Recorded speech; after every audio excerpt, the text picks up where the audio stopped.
তাদের একদম গর্ত থেকে তুলে এনে আমরা তাদের জেলে ঢোকাবো প্রত্যেককে। তাহলে কিন্তু রাস্তা কিন্তু অচল হয়ে যাবে, পশ্চিমবঙ্গের রাস্তা অচল হয়ে যাবে, আমি এটুকু বলতে পারি।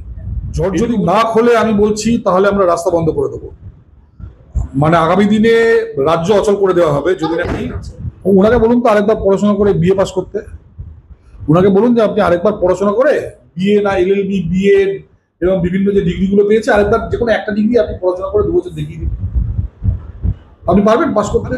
বাকি সব ছেড়ে দিলাম, বাকি সব গরু কথা আমি তাদের ছেড়ে দিলাম। অমিত মিত্রের মতো পণ্ডিত লোক, অমিত মিত্রের মতো পণ্ডিত লোক, আমি বাকিদের তো ছেড়ে দিলাম, বাকিদের আমি কাউন্টার মধ্যেই ধরি না। অমিত মিত্রের মতো পণ্ডিত লোক আজকে বলুন তো অনার্স পরীক্ষা দিয়ে ক্যালকাটা ইউনিভার্সিটি থেকে পাস করতে 50% নাম্বার পাবেন না আজকের দিনে উনি যদি পরীক্ষা দেন। কত বড় পণ্ডিত লোক আমি বলছি।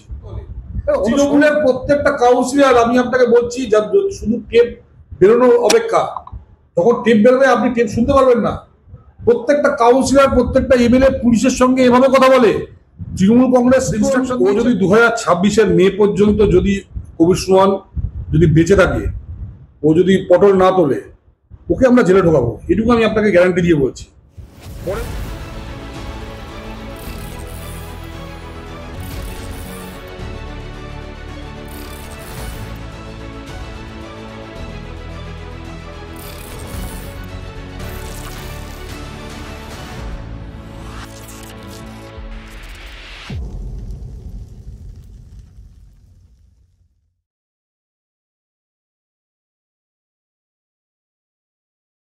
ও একা না, আমি বলছি আমাদের মা কালী, মা সরস্বতী এবং বাকি যে যে দেবতাকে যারা যারা যখন অপমান করেছে আমরা প্রত্যেককে শাস্তি দেব। এই প্রথমবার আপনি আসামের মুখ্যমন্ত্রী হেমন্ত বাবুকে দেখছেন যে উনি প্রথমে একে অ্যারেস্ট করছেন। পশ্চিমবঙ্গে 1 বছর পর আমরা যখন ক্ষমতায় আসবো আমি আপনাকে বলছি আমরা প্রত্যেককে যারা যারা গত 10 বছরে শিবলিঙ্গকে অপমান করেছেন, তারা এমপি হোক এমএলএ হোক যে পদে থাকুক, তারা যারা শিবলিঙ্গকে অপমান করেছেন, যারা আপনার মা কালীকে অপমান করেছেন, যারা মা সরস্বতীকে অপমান করেছেন, তাদের একদম গর্ত থেকে তুলে এনে আমরা তাদের জেলে ঢোকাবো প্রত্যেককে। এবং আমি বলছি আজকে যখন একটা নতুন ট্র্যাডিশন শুরু হলো এখানে, যে একজন কোথায় গুরগাঁওতে কি একটা পোস্ট করেছে, তাকে গুরগাঁও থেকে তুলে আনা হয়েছে। আমরা বলছি পশ্চিমবঙ্গের লোকেরা ক্যালিফোর্নিয়া যাক, লন্ডন যাক, যেখানে যাক, সেখান থেকে আমরা তুলে এনে যারা যারা আমাদের দেবদেবীকে অপমান করেছেন গত 49 বছর, প্রত্যেককে আমরা জেলে পাঠাবো। এটা নিয়ে যেন কারো কোনো আগামী দিনে সন্দেহ না থাকে। আর মাত্র 1 বছর হচ্ছে বিচারপতিকে আপনারা জিজ্ঞেস করুন, মাননীয় বিচারপতিকে, যে তিনি যখন সায়নী ঘোষ ওই কাজটি করেছিলেন তখন কি অ্যাকশন নিয়েছিলেন, যখন মহুয়া মৈত্র ওই কথা বলেছিলেন মা কালী সম্বন্ধে তখন কি অ্যাকশন নিয়েছিলেন। আপনি ওদের প্রত্যেকটা নেতা একের পর এক তারা যে বাজে বাজে কথা বলে এবং এই যে বলেছে কেটে গঙ্গায় ভাসিয়ে দেবে, হুমায়ুন বলেছিল, হুমায়ুনের বিরুদ্ধে কোন অ্যাকশন নিয়েছিলেন আপনি প্রত্যেকটা জিনিস তাদের জিজ্ঞেস করুন। সেই সময় তারা অন্ধ হয়ে থাকে।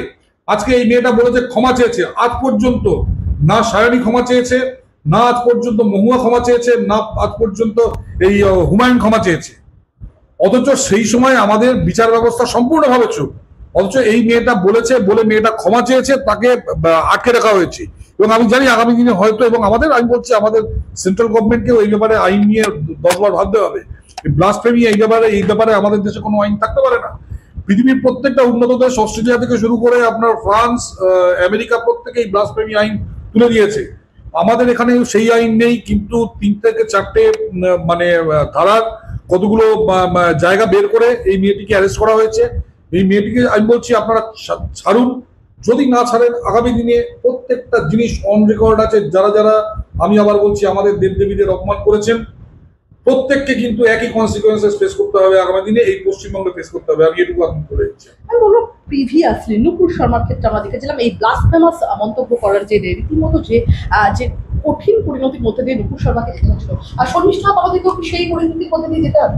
দেখুন টু সাম এক্সটেন্ট যেতে হবে। আমি বলছি এই যে ধর্মান্ধতা, এই যে চূড়ান্ত ধর্মান্ধতা, এবং এই দেখুন একটা জিনিস দেখুন, এই যখন এই মেয়েটি যখন বাজে কথা বলে ক্ষমা চাইলো, তার কোনো ক্ষমা নেই। বড় বড় যারা ওদের ধর্ম সম্বন্ধে বাজে কথা বলেছে তাদের প্রত্যেককে ঘরের মধ্যে লুকিয়ে যেতে হয়েছে। অথচ যে লোকটা অভিযোগ করেছে তার আপনি যদি সোশ্যাল মিডিয়া দেখেন, সে হাজারখানা বাজে কথা বলেছে। হেমন্ত বাবু একে তুলে নিয়ে গিয়ে আজকে ওদের ওখানে জেলে ঢোকাবেন এবং ওই জেল থেকে যাতে নেক্সট 14 বছরও না বেরোতে পারে সেই ব্যবস্থাও করা হবে, কারণ ও বহু বাজে কথা বলেছে। এবং আমি বলছি, আমরা যদি সোশ্যাল মিডিয়া ঘাটা শুরু করি, বহু বামপন্থী এবং বহু এই ধরনের দুধের গাই যারা এই ধরনের লেখা লিখছে, এদের ভরার জন্য জেল থাকবে না, এদের ভরার জন্য জেল থাকবে না, আমি আপনাকে বলছি। এমনকি আমি আপনাকে বলি, আমাদের যে নায়িকারা আছে, শ্রাবন্তী চ্যাটার্জি থেকে শুরু করে বিভিন্ন যে নায়িকারা আছে, তাদের ফটো যখন কোনো একটা আনন্দবাজার বা কোনো পত্রিকা দেয়, তার নিচে দেখবেন এই দুধের গাইরা কি ভয়ঙ্কর রকম অসভ্যের মতো ল্যাঙ্গুয়েজ ইউজ করে।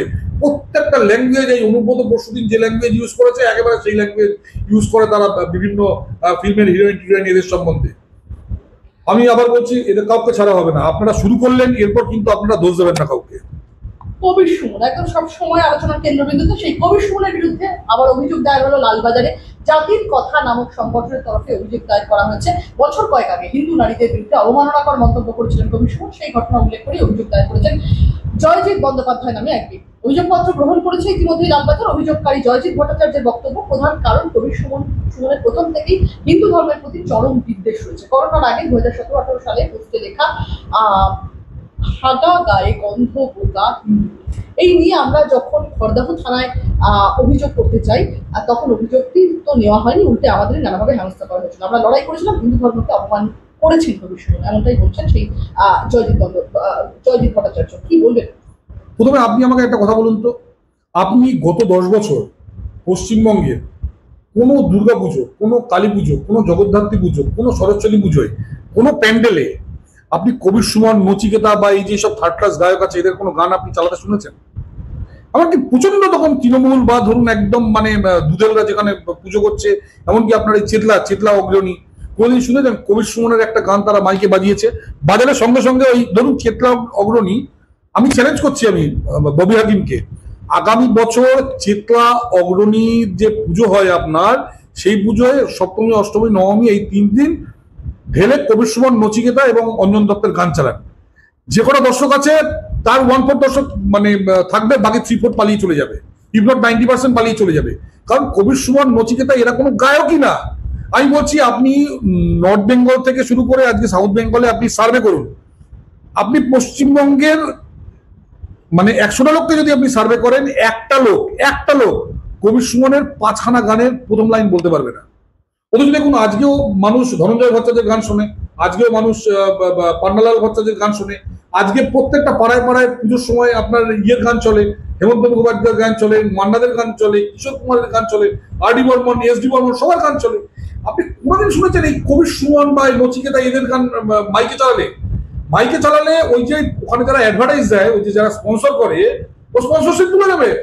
আমি আবার বলছি, যদি চেতলা অগ্রণী আগামী বছর এই হেমন্ত বা মান্নাদের গান না চালিয়ে সেখানে পুরো সন্ধ্যেবেলাটা কবির সুমন, নচিকেতা বা এদের এইসব যে থার্ড ক্লাস যে গায়কগুলো আছে, এদের গান যদি, অঞ্জন দত্ত, এদের গান যদি সন্ধ্যেবেলা চালায়, যে কটা দুর্গাপুজোর লোক আছে তার 90% লোক পালিয়ে চলে যাবে। এখন তাহলে এদের কি করে খবরের দিকে থাকতে হয়?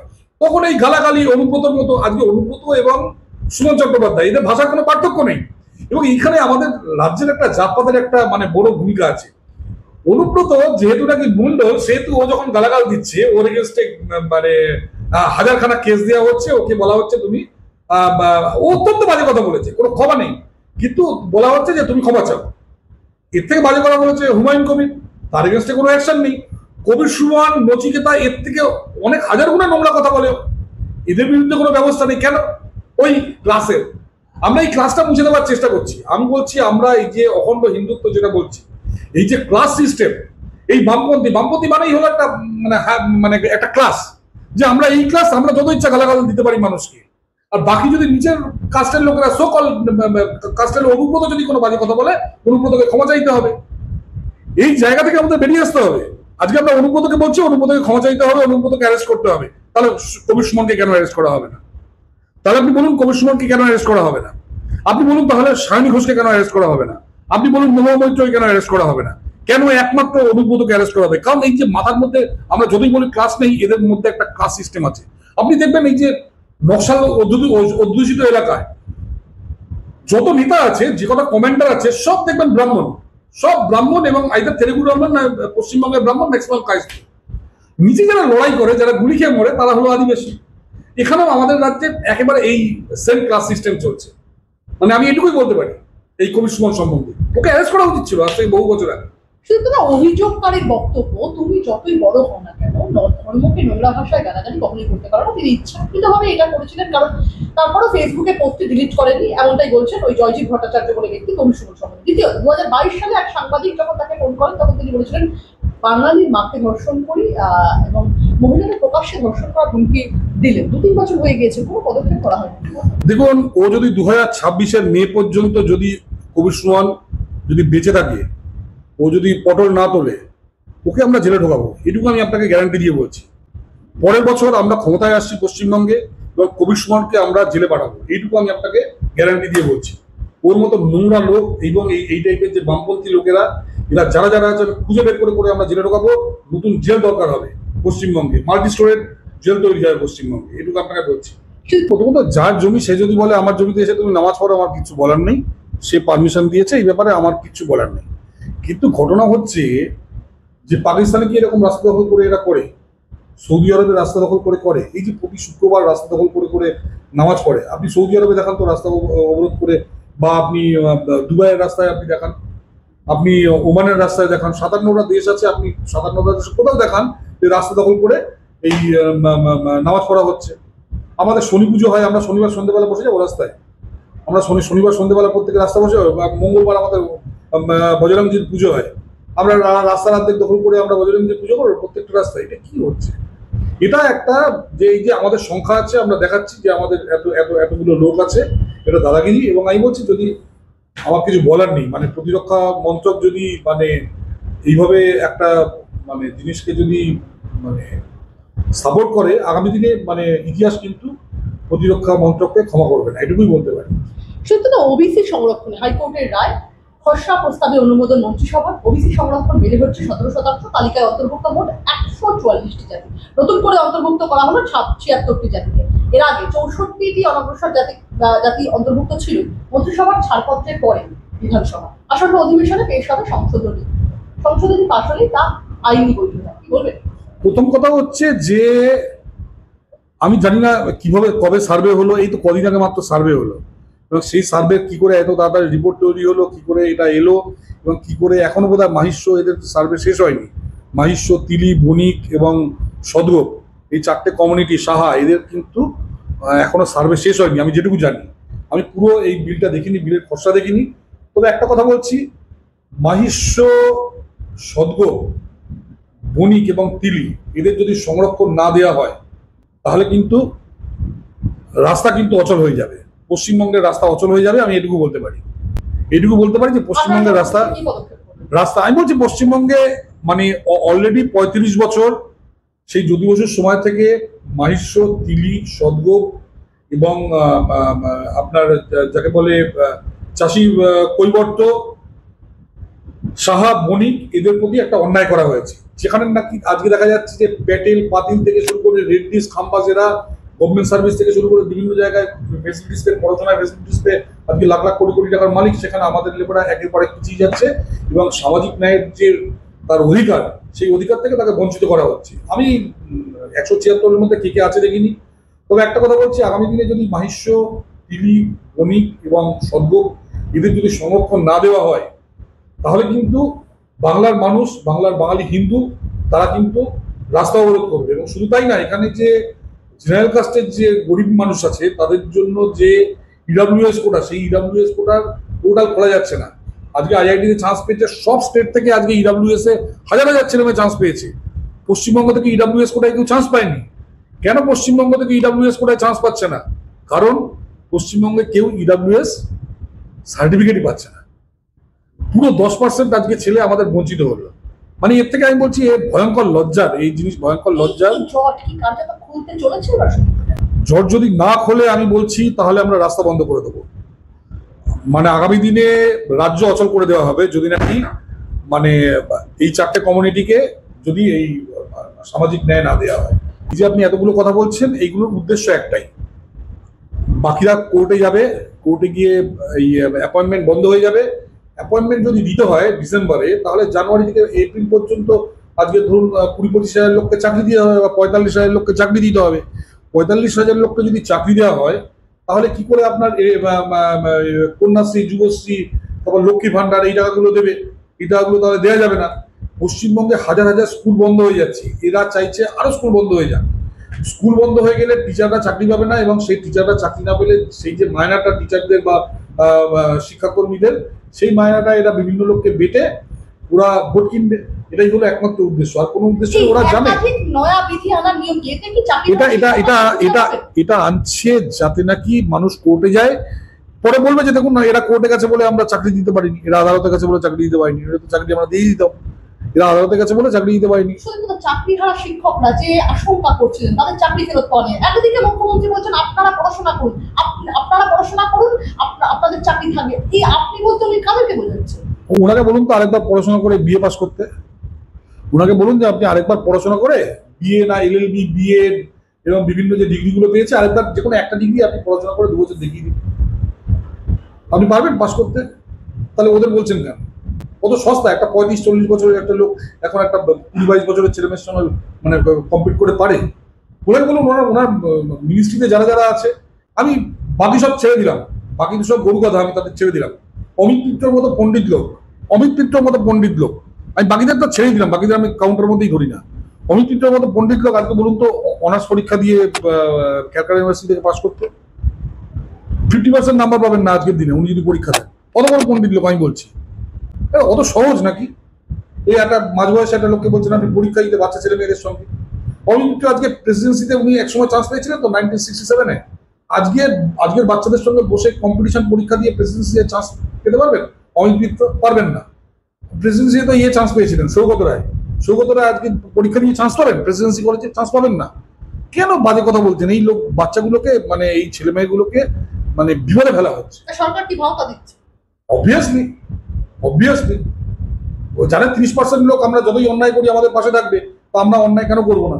সুতরাং মুখ্যমন্ত্রী মমতা বন্দ্যোপাধ্যায় বলেছিলেন ইন্ডোর স্টেডিয়াম থেকে plan A ready, B ready, C ready, D ready. সেই প্ল্যানগুলো তো সবই চুরির প্ল্যান এও চুরি করা, বিও চুরি করা, সিও চুরি করা, ডিও চুরি করা।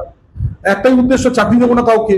আর চাকরি পেতে গেলে 25 lakh, 30 lakh, plan A 25 lakh, plan B 30 lakh, plan C 35 lakh, plan D 40 lakh. এই তো। আমি একটা প্রশ্ন করবো, একদম এক লহমায় যে গ্রুপ সি গ্রুপ ডি কর্মীরা যারা চাকরি হারালেন, যাদের মধ্যে টেন্টেড নন টেন্টেড একদম বিভাজন করাই গেল না, তাদেরকে রীতিমতো ভাতা দেওয়ার কথা ঘোষণা করলেন মুখ্যমন্ত্রী মমতা বন্দ্যোপাধ্যায়। গ্রুপ সি কর্মীদের তিনি বললেন 25,000 টাকা দেবেন, গ্রুপ ডি কর্মীদের 20,000 টাকা দেবেন। আমি এই প্রসঙ্গে জিজ্ঞেস করবো যে এবারে প্রশ্নের মুখে গ্রুপ সি গ্রুপ ডি শিক্ষাকর্মীদের ভাতাও, শুধু চাকরি হারাদের জন্য কেন ভাতা? আদালতে দায়ের মামলা, কি বলবো? আদালত উত্তর দিক। আমাদের বিচার ব্যবস্থা তো একদম, বিচার ব্যবস্থাকে তো বুড়ো আঙুল দেখাচ্ছে গভর্নমেন্ট, বিচার ব্যবস্থাকে বুড়ো আঙুল দেখাচ্ছে। তো বিচার ব্যবস্থা উত্তর দিক যে বিচার ব্যবস্থা, মানে তাদের যদি বুড়ো আঙুল দেখায় একটা গভর্নমেন্ট, তাহলে তাদের কি মানে লোকাসটা আছে? মানুষ ভয় পাবে কেন বিচার ব্যবস্থাকে? আমার যার হাতে পয়সা থাকবে সে বিচার পাবে, আর যার হাতে পয়সা থাকবে না সে বিচার পাবে না। এই জায়গায় তো আমাদের দেশের বিচার ব্যবস্থা চলে যাচ্ছে চোখের সামনে, মানে একদম মানে বুড়ো আঙুল দেখাচ্ছে। সেখানে কি ভাতা দেওয়া যায়? আমি বলছি তো, রাজ্য সরকার এই কারণেই ভাতা দিচ্ছেন, কারণ রাজ্য সরকার জানেন কালকে ভারতবর্ষের বড় বড় লয়ারদের উনি নামাবেন, এই কেস টানতে টানতে 10 বছর 15 বছর চলবে। তারপর এই অনুব্রত যেমন ছাড়া পেয়েছে, কালিদাসের কাকু ছাড়া পেয়েছে, সেরকম আজকে যে সিদ্ধান্ত নিয়েছে সেও ছাড়া পেয়ে যাবে। বলে অন্যায় করতে অসুবিধা কি? যখন বিচার ব্যবস্থার এই অবস্থা, দুরবস্থা, এই যে আমাদের কলেজিয়াম সিস্টেম, হ্যাঁ, এইরকম মানে ভয়ঙ্কর রকমের এইরকম যে মানে একটা সিস্টেম সারা পৃথিবীতে কোথাও নেই। তো এইরকম বিচার ব্যবস্থার যখন এই দুরবস্থা, তখন মানে পলিটিশিয়ানরা তো তার অ্যাডভান্টেজ নেবেই। প্রশ্ন করবো, সাম্প্রতিককালে অনুব্রত মণ্ডল আবারও চর্চায়, একদম পশ্চিমবঙ্গের রাজনীতিতে সবসময় চর্চার পৃষ্ঠপোষক। সাম্প্রতিককালে তিনি যে মন্তব্য করেছেন বোলপুর থানার আইসিকে, রীতিমতো তার ব্যক্তিগত স্তরকে, তার মা এবং স্ত্রীকে যে অশ্রাব্য ভাষায় কথা বললেন অনুব্রত মণ্ডল, তারপর রীতিমতো পুলিশের হাজিরার কথা, তিনি একটি ক্ষমা পত্র জমা দিল। পুলিশের যে হাজিরার প্রসঙ্গ ছিল, সেই হাজিরার প্রসঙ্গে এবার সমন পেয়ে শয্যাশায়ী হয়ে গেলেন মানে অনুব্রত মণ্ডল। একদম ফুসফুসের সংক্রমণ, তিনি বলছেন। কেষ্ট সম্পর্কে তৃণমূলের শীর্ষ নেতাদের মনোভাব কি সত্যি পাল্টে গিয়েছে? দেখুন, একটা কথা আমি আপনাকে বলি, যে ওদের দ্বারা তো অনুব্রত প্রথম না, এর আগে সায়নী ঘোষ বাজে কথা বলেছে, এর আগে মহুয়া মৈত্র বাজে কথা বলেছে, এর আগে কবির সুমন বাজে কথা বলেছে, নচিকেতা বাজে কথা বলেছে, ওদের বহু লোক বহু বাজে কথা বলেছে, বহু জায়গায় বলেছে। এবার ঘটনা হচ্ছে কারো বিরুদ্ধে অ্যাকশন নেয়নি, কিন্তু অনুব্রত যেহেতু নাকি মানে একটা সো কল পিছিয়ে পড়া কমিউনিটির লোক, সেহেতু অনুব্রতর এগেনস্টে এরা অ্যাকশন নিচ্ছে। আপনি বলুন যে এই যে সমাজের সোকল delete, Mahua Moitra, সোকল delete, Kabir Suman, সোকল delete, Nachiketa, কেন এদের বিরুদ্ধে আপনার অ্যাকশন নিচ্ছে না? এরা কলকাতা রেলি বলে, আর ও গ্রামের যেহেতু, আরে ওরা তো সবাই এই ভাষায় কথা বলে। তৃণমূলের প্রত্যেকটা কাউন্সিলর, আমি আপনাকে বলছি, যা শুধু টেপ বেরোনোর অপেক্ষা, যখন টেপ বেরোবে আপনি টেপ শুনতে পারবেন না। প্রত্যেকটা কাউন্সিলর, প্রত্যেকটা এমএলএ পুলিশের সঙ্গে এভাবে কথা বলে। তৃণমূল কংগ্রেস ইনস্ট্রাকশন দিয়েছে প্রত্যেকটা পুলিশের যে ওসি আছে তাদের এমএলএ যেভাবে বলছে সেভাবে চলতে হবে। ফলে এখানকার এরা অর্ডার দিয়ে কথা বলে। আপনি দেখলেন না রাজীব কুমার বললো যে আমি, আমরা দেখলাম যে অনুব্রত মণ্ডলের সাথে সেই আইসি স্থানীয় অফিসার রীতিমতো জিহুজুর করে কথা বলছেন ফোনে, এবং আমি জিজ্ঞেস করবো সত্যি কথা, অনুব্রত মণ্ডলকে কি কোথাও কি গ্রেফতারের সাহস কি পুলিশের নেই? অনুব্রতকে কি ঝেড়ে ফেলতে পারবে তৃণমূল? না, পারবে না। এই কারণে, কারণ আগে পুলিশের যে আইসিআইসিআর আছে, এদের যে বছরের শেষে যে সিআর কনফিডেন্সিয়াল রিপোর্ট সেটা লিখতো এদের বসেরা। আজকের দিনে এদের কনফিডেন্সিয়াল রিপোর্ট তৈরি করে লোকাল এমএলএরা, এরা মুখ্যমন্ত্রীকে পাঠায়, এবং মুখ্যমন্ত্রী এই 2013-তে মুখ্যমন্ত্রী একটা মানে সার্কুলার দিয়ে এই পুরো এদের যে এটা পুরো নিজের কন্ট্রোলে, আইদার ডিরেক্টলি বা ইনডিরেক্টলি নিজের কন্ট্রোলে নিয়ে নিয়েছেন। এরা যদি কেউ একটু বেগবাই করে, আমি আপনাকে বলছি 1 বছর পর আপনি এই লোকটা কোথায়, যে লোকটা রিটার্ন বলে, যে লোকটা ফাঁস করেছে সে কোথায় আছে আপনি দেখবেন 1 বছর পর। তখন আপনি বুঝতে পারবেন। এই যে গুলি খেয়ে যে মারা গেল ওই পাহাড়ে, তার বউকে বোধহয় চাকরি টাকরি দিল, তার বাবা মা এখন রাস্তায় বসে গেছে, বউ তো বাবা মাকে ছেড়ে পালিয়ে চলে গেছে, তার বউ চাকরি পেয়ে গেছে, গিয়ে সে দ্বিতীয় আরেকটা বিয়ে করেছে। আর যে গুলি করে মেরেছে সে এখন তৃণমূল কংগ্রেসের অ্যালাইন, সে এখন পাহাড়ে তৃণমূল কংগ্রেসের পলিটিক্যাল অ্যালাই, যে গুলি করে মেরেছে। ফলে এই তো পুলিশের অবস্থা। এবং এর একটাই কারণ পুলিশের যে বছরের শেষের কনফিডেন্সিয়াল রিপোর্ট সেটা অ্যাবসলিউটলি পলিটিক্যাল ওয়েতে আপনার হরিশ মুখার্জি স্ট্রিট বা হরিশ চ্যাটার্জি স্ট্রিট থেকে তৈরি হয়। শেষ প্রশ্ন আপনার কাছে, 26শে বঙ্গ বিজয়, হিন্দুত্বের ত্রিফলা কৌশল বিজেপি মেরুকরণের পরীক্ষায় উত্তরতে পারবে না? শুধু হিন্দুত্ব আমাদের এখানে আমাদের ইস্যু নয়। আমাদের এখানকার ইস্যু হলো পশ্চিমবঙ্গে সর্বনাশ হয়ে গেছে গত 48 বছর। আমাদের ইস্যু, আমি আবার বলছি, পশ্চিমবঙ্গে ভারতীয় জনতা পার্টির একটাই ইস্যু, সেটা হলো পশ্চিমবঙ্গের হিন্দু বাঙালিদের গত 48 বছরে সর্বনাশ হয়ে গেছে। এখানে ভূমি সংস্কারের ফলে তাদের জমি নিয়ে নেওয়া হয়েছে, এখানে ভাড়াটে আইনের ফলে তাদের যে বাড়ি আছে সেই বাড়ি নিয়ে নেওয়া হয়েছে, এইখানে চাকরি বাকরি নেই, চাকরি বাকরি এখানে আইটি সেক্টর খোলা হয় না, তার বদলে এখানে চর্মনগরী খোলা হয় যাতে দুধের গাড়িরা চাকরি পায়। এখানে সার্ভিস সেক্টর না খুলে এখানে খোলা হয় মাংসের লুলু কোম্পানি। কেন? কারণ যাদের দুধের গাড়িরা চাকরি পায়। এখানে এমন ইন্ডাস্ট্রি খোলা হচ্ছে, এমন ফেসিলিটিস দেওয়া হচ্ছে যাদের দুধেররা। আজকে 27% যেখানে হিন্দুদের আজকে কোটা পাওয়া দরকার, যেটা সারা ভারতবর্ষ সবকটা স্টেটে পাচ্ছে, পশ্চিমবঙ্গে সেই কোটাটা দিয়ে দেওয়া হচ্ছে মুসলিমদের। মমতা ব্যানার্জি নিজে 23শে নভেম্বর 2023-এ নেতাজি ইন্ডাস্ট্রিতে বলেছে যে আমি দুধেলদের 99% লোককে চাকরি দিয়েছি। ফলে আপনি বুঝতেই পারছেন যে পশ্চিমবঙ্গে হিন্দুদের কোণঠাসা করতে করতে সর্বনাশ করে দেওয়া হয়েছে। আমাদের ইস্যু এটা, আমাদের একেবারে হিন্দুত্ব বা কিছু আমাদের ইস্যু না। আমাদের হিন্দু ইস্যু হলো পশ্চিমবঙ্গের হিন্দু বাঙালির একদম সাড়ে সর্বনাশ হয়ে গেছে, সেটা হলো আমাদের ইস্যু।